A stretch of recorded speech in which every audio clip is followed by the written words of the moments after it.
বিনামূল্যে আধার আপডেট করার শেষ তারিখ 14 মার্চ। যদি আপনার আধার কার্ডের বয়স 10 বছর হয় বা আপনি গত 10 বছরে একবারও আধার আপডেট না করেন, তাহলে আপনার জন্য একটি বড় খবর। 14 ডিসেম্বর 2023 বছর বিনামূল্যে আধার আপডেট করার শেষ সুযোগ ছিল, কিন্তু সরকার এটি 3 মাস বাড়িয়েছে। ওয়াইডাই তার একটি বিজ্ঞপ্তিতে বলেছে যে গত কয়েক মাসে আধার আপডেটে উল্লেখযোগ্য বৃদ্ধি হয়েছে, যার পরিপ্রেক্ষিতে আমরা বিনামূল্যে আধার আপডেটের তারিখও বাড়িয়েছি।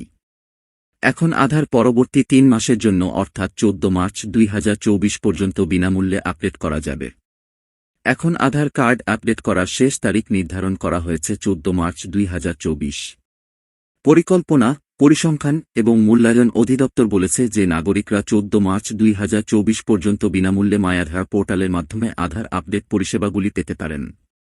বিভাগটি বলেছে যে ভারতীয় অনন্য শনাক্তকরণ কর্তৃপক্ষ ইউআইডিআই নয়াদিল্লি দ্বারা অনুমোদিত 50 টাকার নামমাত্র ফি প্রদান করে যে কোনো আধার কেন্দ্রে আপডেট পরিষেবাগুলিও পাওয়া যেতে পারে। আবাসিকদের স্বার্থে ওয়েডায় আধারের জন্য তালিকাভুক্তির তারিখ থেকে 10 বছর পূর্ণ হওয়ার পরে আধারে পরিচয়ের প্রমাণ এবং ঠিকানার প্রমাণ জমা দিয়ে অন্তত একবার বাসিন্দাদের তাদের সমর্থনকারী নথিগুলি আপডেট করার পরামর্শ দিয়েছে বিভাগ জানিয়েছে। জেনে নিন আধার আপডেটের পদ্ধতি।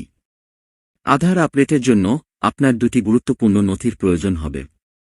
প্রথম পরিচয়পত্র এবং দ্বিতীয় ঠিকানার প্রমাণ। সাধারণত আধার আপডেটের জন্য আধার কেন্দ্রে 15 টাকা ফি নেওয়া হয়, তবে ওয়েডায় অনুসারে এই পরিষেবাটি 14 ডিসেম্বর পর্যন্ত বিনামূল্যে।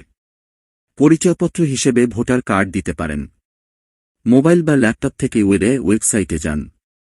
এরপর আপডেট আধার অপশনে ক্লিক করুন। এখন আধার নম্বর দিয়ে অর্থের মাধ্যমে লগ ইন করুন।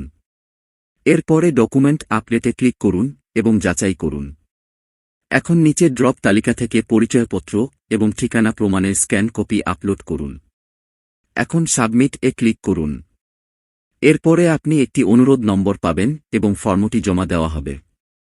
আপনি অনুরোধ নম্বর থেকে আপডেটের স্থিতি পরীক্ষা করতে সক্ষম হবেন। কয়েকদিন পর আপনার আধার আপডেট হয়ে যাবে।